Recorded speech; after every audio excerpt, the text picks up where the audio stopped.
Trotsky y el trotskismo. Análisis crítico desde el marxismo-leninismo. Parte 2. La revolución permanente. Como ya hemos adelantado anteriormente, a diferencia de la teoría que podemos encontrar en Lenin, que es sistemática y clara, la teoría en Trotsky es mucho más confusa, cambiante y errática, en la medida en que sus obras se utilizan, por un lado, para exponer sus puntos de vista, pero por otro, para intentar convencer a los miembros del Partido Comunista de la URSS o al Movimiento Comunista Internacional de que sus puntos de vista y los de Lenin son idénticos. Efectivamente, en su obra de 1920, La Revolución Permanente, Trotsky no se molesta en destacar exactamente cuáles de sus tesis sobre la Revolución Permanente difieren con las tesis oficiales del Partido Comunista, pero podemos encontrar tres, tanto de la lectura de esta obra como de otras anteriores y algunos de sus posicionamientos en el pasado. El primero es que el socialismo no puede construirse en un solo país, por mucho que se monopolice el comercio con el exterior. Tarde o temprano, el crecimiento económico se detendrá, la economía se estancará y habrá que rendirse ante el mundo capitalista o restaurar, total o parcialmente, el capitalismo. Además, el socialismo en un solo país genera tendencias chauvinistas atrasadas que llevan necesariamente a abandonar la perspectiva de la revolución mundial. La segunda es que la dictadura que construyen los proletarios tras tomar el poder es siempre y únicamente una dictadura exclusiva del proletariado, que se apoya sobre diferentes clases, campesinado u otras. Pero teniendo este apoyo, fecha de caducidad, debido a las irreconciliables contradicciones entre las tareas de la revolución agraria, nacionalización de la tierra y reparto para su fruto, como las tareas de la revolución socialista, colectivización. De manera que el único apoyo confiable de la dictadura del proletariado es el proletariado de otros países, que con la presión adecuada desde fuera es seguro que se alzaría y tomaría el poder. La tercera es que, independientemente del país del que se esté hablando, del régimen político que haya, la burguesía nacional no es nunca un aliado. El único aliado del que se puede hablar es aquel que es manifiestamente más débil que el proletariado, como el campesinado ruso, la pequeña burguesía o los intelectuales. La experiencia de la Revolución Rusa con la burguesía liberal urbana que se vendió al imperialismo es una experiencia universal. Sobre el punto 1. De la no viabilidad del socialismo en un solo país, la historia lo ha refutado. Sobre si es viable o no a nivel económico, podemos tomar el ejemplo de Albania. Con la población aproximada de Cataluña, partiendo del subdesarrollo extremo y con unos recursos limitados, fue capaz de construir y mantener durante años un país socialista, en el que, de hecho, como garantía para hacer efectivo el control obrero de la producción, los gerentes y directivos cobraban menos que el obrero medio. La cuestión fundamental es que Trotsky nunca llega a expresar convincentemente cuál es la diferencia fundamental entre el país en el que él mismo es dirigente y ese mismo país cuando él ya no es dirigente. ¿Qué hace que, habiendo socializado toda la producción, habiendo absorbido la técnica productiva de las potencias imperialistas, habiendo situado a los directivos y gerentes por debajo en todos los sentidos a un obrero medio, con la misma línea política adoptada con Lenin todavía vivo y Trotsky en puestos de mando, la URSS no puede ser socialista porque es una pesadilla cuasi fascista donde el tirano Stalin aterroriza a la población. En otras palabras, la concepción que tiene Trotsky del socialismo es deliberadamente poco clara, de manera que su crítica sobre la viabilidad o no de construir el socialismo en un solo país es un tanto superflua. Una vez que sus predicciones agoreras sobre que la URSS se iba a hundir en cualquier momento en los años 30 o 40 fracasan. Por último, y quizás el punto más trascendental, ese punto de que el socialismo en un solo país es supuestamente una traición a la revolución mundial. En 1928 ya critica que esta concepción del socialismo nacional, el nombre se lo da el Trotsky, poco más o menos supone que los obreros hagan guardia en la frontera de la URSS. Pero, ¿es esto cierto? La verdad es que nunca ha estado claro en qué consistía la propuesta de Trotsky de que la URSS debía volcarse en la Revolución Mundial en los primeros años 20. Sí, con ello se refiere al intento de invasión de Polonia, con el Ejército Rojo bajo su mando. Ya sabemos cómo hubiera acabado. Pero lo cierto es que la URSS sí jugó un papel internacionalista innegable durante el mandato de Stalin, y, de hecho, la construcción del socialismo fue crucial en ello. Algunos ejemplos. Ya en los años 20 y, especialmente en los años 30, cientos y miles de militantes comunistas obreros de todo género, etnia y nacionalidad pasaron por la URSS para formarse como cuadros revolucionarios y volvieron a sus respectivos países como potentes organizadores sociales. Además, junto a la Internacional Comunista, esto ayudó a hacer que los partidos comunistas de todo el mundo superasen estrecheces racistas o chauvinistas. En la Guerra Civil Española, la organización de las brigadas internacionales por parte de la Internacional Comunista, así como el envío de armas y especialistas técnicos y militares soviéticos para asistir a la Segunda República Española frente al bando fascista. En la preparación ante la inminente Segunda Guerra Mundial, donde la construcción socialista permitió destinar recursos al margen del criterio capitalista de rentabilidad máxima, permitiendo fomentar la industria pesada pese a ser menos rentable y, además, hacerlo aceleradamente gracias al entusiasmo de la población, así como de manera repartida en todo el territorio e incluso asumiendo el coste de pequeñas ineficiencias inaceptables para un capitalista, pero aceptables para un país socialista que se prepara para una guerra, como equipar con ruedas la maquinaria y las fábricas para poder desplazarlas fácilmente país adentro ante una posible invasión. Durante la Segunda Guerra Mundial, prestando apoyo político, logístico y militar a los partisanos italianos y franceses, así como organizando la trama conocida como Orquesta Roja en la Alemania nazi, crucial para terminar con el régimen nazi. Tras la Guerra Mundial, la asistencia política, técnica y militar a las democracias populares antifascistas, Albania y China a partir de 1949. Sobre el punto 2. La dictadura exclusiva del proletariado apoyándose principalmente en el proletariado internacional. De nuevo, esta teoría no es tanto una teoría como una carta a los Reyes Magos. Lo más parecido a verdaderas argumentaciones que se ofrecen al respecto son la inevitabilidad de que las masas europeas se alcen en solidaridad con la Revolución Rusa. Realmente, sobre lo que de verdad se asienta esta teoría es más bien sobre la convicción de que es inevitable que el campesinado acabe alzándose contra el proletariado. En este caso es Lenin quien en primer lugar, y realmente no polemizando con Trotsky sino con Kautsky, viejo dirigente marxista reconvertido en reformista, explica por qué es posible ganar gradualmente el campesinado para el socialismo, siempre que se vayan aplicando progresivamente las tareas de la revolución democrático-burguesa en el campo, a acabar con la aristocracia terrateniente y los restos de feudalismo, reparto de la tierra, alfabetización, combate al oscurantismo religioso, participación política, y el proletariado vaya ganándose el campesinado pobre para acabar terminando con los caciques que Lenin describió como ricachones del campo, kulaks. Como el propio Lenin explica, no puede distinguirse radicalmente cuando empiezan y acaban las tareas de la revolución democrático-burguesa y las tareas de la revolución socialista en el campo, pero las primeras van dirigidas contra los restos del feudalismo,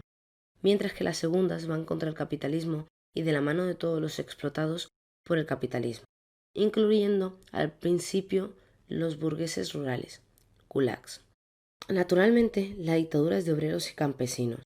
pero los campesinos que realmente pueden ganarse para el socialismo son los pequeños campesinos que se ven obligados a alquilar tierras y material de labranza para trabajar, de manera que las tareas de la revolución democrático-burguesa,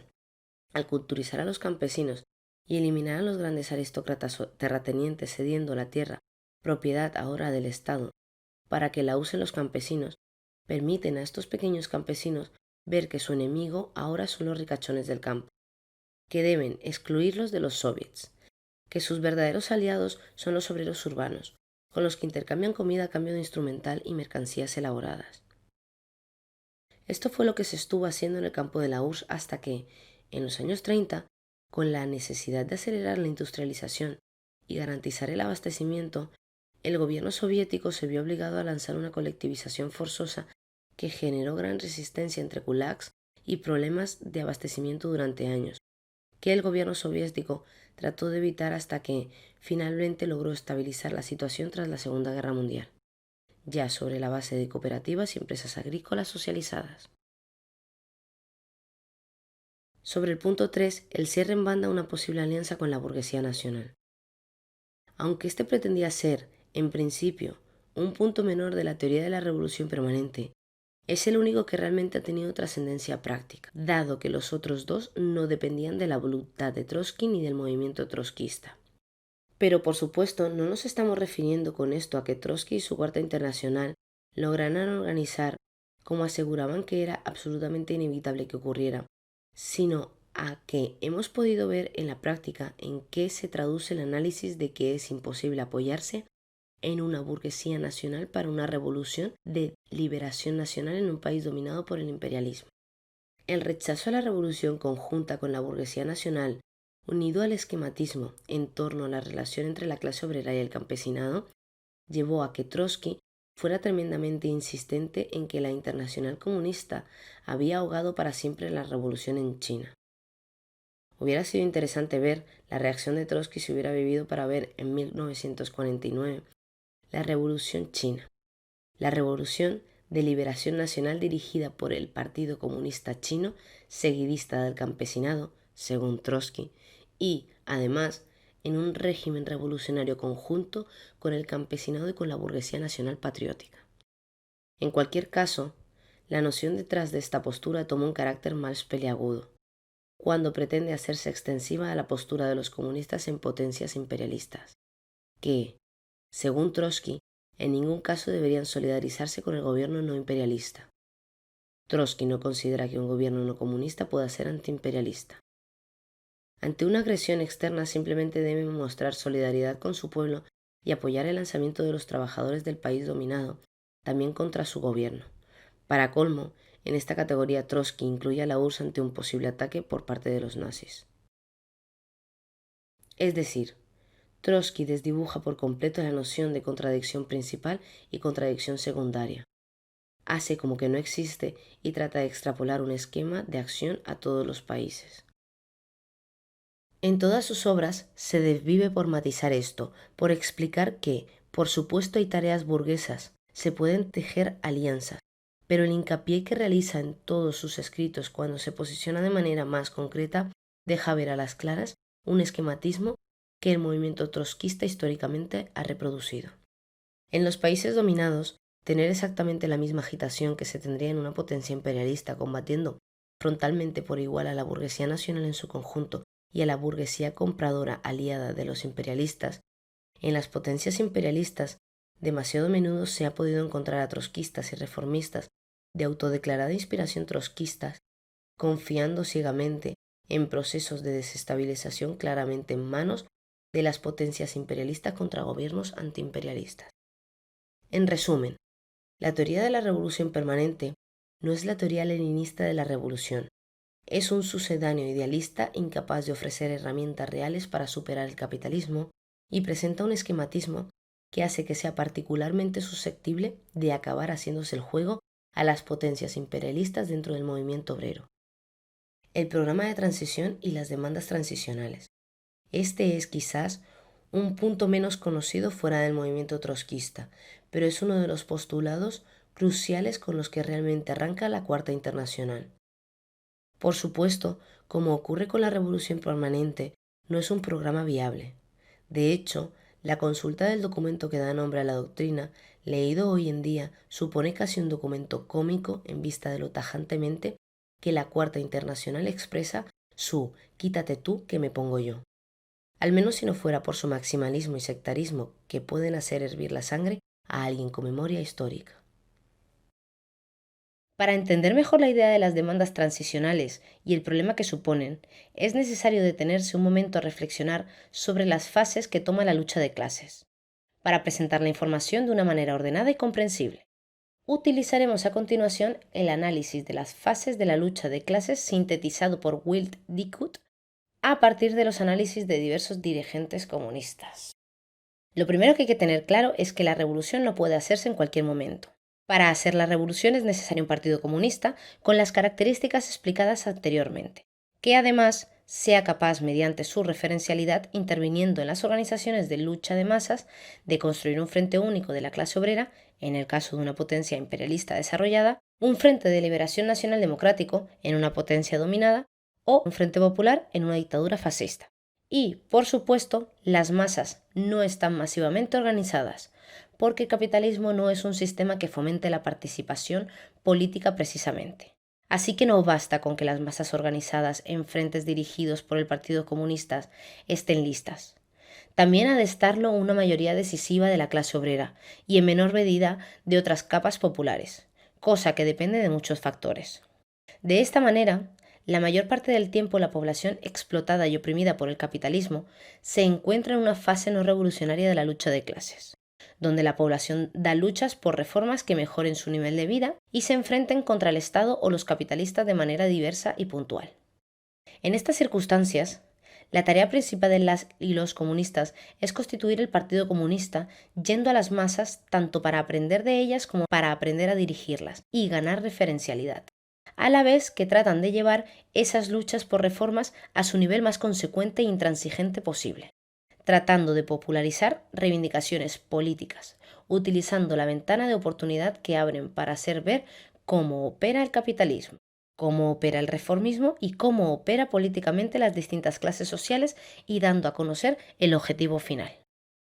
Distintos motivos, desde la acción progresiva del partido por organizar luchas políticas hasta una crisis del capitalismo, y el Estado pueden hacer pasar de esta fase de calma relativa a una fase de turbulencias. La fase con una situación revolucionaria aguda, una fase en la que es posible imaginar que, si las cosas siguen escalando, termine habiendo una represión. En esta segunda fase, las luchas dispersas por reformas, principalmente económicas, dan paso a las grandes luchas políticas de masas, incluyendo huelgas políticas, es decir, plantear forma más avanzada de lucha contra el Estado capitalista. Es en esa situación en la que los dirigentes comunistas señalan la importancia de hacer las llamadas demandas transicionales. Demandas en las que pasar de una situación de poder absoluto de la burguesía, como el que vivimos ahora, a una situación en la que las masas ejerzan pequeños reductos de poder obrero, situación de poder dual. Esas demandas transicionales son llamados a la acción de las masas para convertir sus protestas en ejercicios de poder, como, por ejemplo, tomar el poder indefinido de una serie de fábricas, no de manera simbólica, sino de manera indefinida, y ponerlas al servicio de comunidades en las que quien mande sean las masas trabajadoras con los organismos de poder constituidos por ellas. Naturalmente, y especialmente en un país capitalista con un Estado totalmente desarrollado como España, estas situaciones de poder dual no pueden durar mucho. Y, en cualquier caso, no siempre una situación revolucionaria aguda tiene por qué llegar a establecer situaciones de poder dual a una escala reseñable. Si el Partido Comunista no es lo suficientemente fuerte o decidido, se retrocede al punto de partida. Las masas se desmoralizan, los organismos de poder obrero se pierden, el poder total de los capitalistas vuelve. Si, por lo contrario, se logran situaciones de poder dual o directamente una ofensiva abierta contra el Estado, se entra en la tercera fase, que es el choque frontal y violento entre las masas trabajadoras en lucha y el Estado capitalista. ¿Por qué hemos dado todo este rodeo? Porque lo que Trotsky plantea en su programa de transición son numerosos ejemplos y casos concretos, es todo lo contrario. Es desdibujar, difuminar las diferencias entre la fase no revolucionaria y la fase revolucionaria de la lucha. La propuesta de Trotsky, que es la lección que él extrae de octubre, contra el juicio de todo el resto de dirigentes de la Revolución de Octubre, es que el Partido Obrero debe ser decidido, que cualquier situación es susceptible de convertirse rápidamente en una situación revolucionaria aguda, y que la manera de garantizar el éxito en ese momento es plantear demandas transicionales ante cada conflicto que se presente. La consulta del programa electoral de cualquier partido trotskista, la consulta de los panfletos que muchas organizaciones trotskistas reparten en conflictos obreros dan una buena muestra de por dónde van los tiros. Plantear siempre a las masas, en cuanto se trate de una huelga de gran calado al menos, que hagan escalar la lucha a ocupación de fábricas, a la puesta inmediata de fábricas bajo control obrero. ¿Qué problema tienen estas demandas transicionales cuando no son viables? Primero, que los trabajadores, por puro sentido común, son conscientes de que no son viables. Esto facilita que la clase trabajadora termine rechazando a los comunistas. Al fin y al cabo, los trotskistas suelen presentarse como comunistas por utópico. Segundo, que, todavía peor, si el grupo trotskista tiene una buena fama entre los trabajadores por tener algún militante entre ellos, genere falsas ilusiones en que un gobierno burgués, incluso aunque haya enfrente una huelga muy decidida, va a nacionalizar y entregar a los obreros una fábrica para... ¿Para qué? ¿Qué van a hacer los trabajadores con una empresa aislada insertada en una cadena productiva capitalista más amplia? Además de llevar a un callejón sin salida, puede distorsionar lo que es posible lograr del Estado capitalista en una fase de defensiva estratégica. Tercero, que incluso peor aún, las consignas transicionales que piden control obrero de producción para allá sean interpretadas como que existe una versión buena de la congestión, de la colaboración entre los representantes de los trabajadores y la dirección de una empresa que, como se ha probado mil veces, termina con los representantes de los trabajadores siendo rehenes de los beneficios económicos de la empresa. Beneficios que, por definición, no pueden ponerse en cuestión. Cuarto, que suponen un placebo para quienes las hacen, tal y como le ocurría al propio Trotsky. Plantear sin ton ni son propuestas de máximos para allá. Ante cualquier conflicto social que escale un poco, es una manera de pasar de puntillas sobre la tarea de acercar a los trabajadores realmente existentes aquí y ahora a puntos de vista de confrontación con el Estado capitalista y, más aún, revolucionarios. El problema es que Trotsky, una vez más, en lugar de partir de las reflexiones de otros dirigentes comunistas, incluyendo Lenin, sobre las distintas fases por las que pasó la lucha de clases en Rusia, o las reflexiones de revolucionarios de la Internacional Comunista, como Losovsky, sobre las demandas transicionales, decide que ni en misa ni repicando, que ni con los partidos socialdemócratas y su hipócrita distinción entre programa mínimo y máximos, ni con los marxistas-leninistas y su análisis de las distintas fases de la lucha de clase. Ante esta disyuntiva, fiel a su estilo y a la postura que representa en la lucha de clases Trotsky, sale una vez más por la tangente con una pose ultrarrevolucionaria que no sirve de nada, más que para desmoralizar a los trabajadores y, si acaso, lavar la cara al gobierno capitalista. Por lo demás, el programa de transición viene a sistematizar todos los planteamientos que atraviesan la obra política de Trotsky y que ya hemos analizado en su mayoría, y son todo un testamento político a la intransigencia más absurda, a la confusión absoluta del enemigo principal. Animamos a todo el mundo a leer el delirio que supone el programa de transición y sus pronósticos sobre el futuro glorioso de la Cuarta Internacional. Por no terminar sin dar algunos ejemplos, diremos que este maximalismo lleva a Trotsky a plantear cuestiones como que, en el año 1938, con las cárceles llenas de comunistas, tanto en los países fascistas como en las democracias capitalistas, el enemigo principal a abatir son los comunistas de la Tercera Internacional, que son burócratas sindicales, que ante la inminente guerra mundial causada por la expansión del imperialismo fascista, la única postura posible es la misma que tuvieron los bolcheviques en la Primera Guerra Mundial, llamando al boicot a la guerra, donde se critica la resistencia antifascista de los comunistas en Europa Occidental no como un intento fallido tratado de sacar adelante por lo mejor de la clase obrera de dichos países, incluida España, del que sacar conclusiones y aprender, sino como una traición directa, fruto del acomodo y de la cooptación de esos comunistas por la URSS, presentada como un régimen despótico equiparable al nazismo, que debe combatirse tanto como el fascismo. Desde la Organización Comunista Revolución, esperamos que esta modesta contribución crítica a Trotsky y el trotskismo sirva para entender por qué hay que rechazar el mito anticomunista que trata de dividirnos entre comunistas buenos y comunistas malos, para dispersar nuestras fuerzas, facilitar la represión y seguir agitando uno de los más útiles iconos contra el comunismo. Queremos hacer hincapié en que el objetivo de este documento no ha sido en ningún momento hacer un repaso exhaustivo de los fallos y aciertos de Trotsky, ni siquiera ser un retrato histórico de su figura en el contexto político en el que vivió. Otros han abordado esas tareas antes, con más detalle. Hemos querido explicar la significación política de su postura, que ha trascendido precisamente porque Trotsky es más que el propio Trotsky. Trotsky representa la condensación de la experiencia política del radicalismo pequeño burgués en su forma más extravagante y extrema, en su forma más beligerante con las posiciones revolucionarias honestas y en su forma más funcional en la práctica a los reaccionarios y reformistas. De que en muchos sentidos esta tarea ya fue abordada en su día por los comunistas que siguieron a Lenin, empezando por Stalin,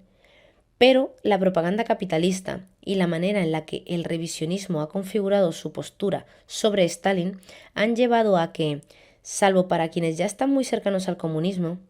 Stalin no sea considerado una fuente válida. De manera que hemos hecho el pequeño esfuerzo de volver a demostrar los principales puntos que caracterizan el pensamiento de Trotsky y su forma de hacer política en el campo de los oprimidos. Si este artículo contribuye a clarificar conceptos a unos pocos simpatizantes del comunismo en nuestro país, el pequeño esfuerzo habrá valido la pena.